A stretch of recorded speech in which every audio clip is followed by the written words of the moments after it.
L'actualité internationale, Volodymyr Zelensky a quitté Washington sans promesse ni accord de la part de Donald Trump. Les deux chefs d'État se sont rencontrés hier soir à la Maison-Blanche pour discuter de l'aide militaire accordée à l'Ukraine.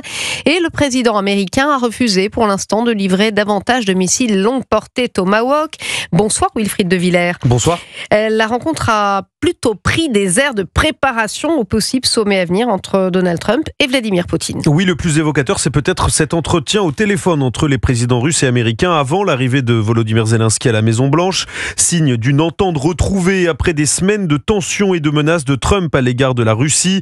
Le président américain semble désormais porté par son succès diplomatique au Moyen-Orient et ce rêve en faiseur de paix, quitte à ce qu'elle se fasse au détriment de l'Ukraine. Cyril Brett, chercheur à l'Institut Montaigne. Vraiment, le but très court-termiste de Donald Trump, c'est de se débarrasser de ce conflit avec une paix quasiment à tout prix. C'est pour ça qu'il y a cette alternance de chaud et froid entre Washington et Kiev, qui sont aussi des chauds et froids entre Washington et Moscou. Hier à la Maison-Blanche, Volodymyr Zelensky est arrivé avec l'espoir d'un renforcement du soutien militaire américain à Kiev. Il repart avec un coup de pression.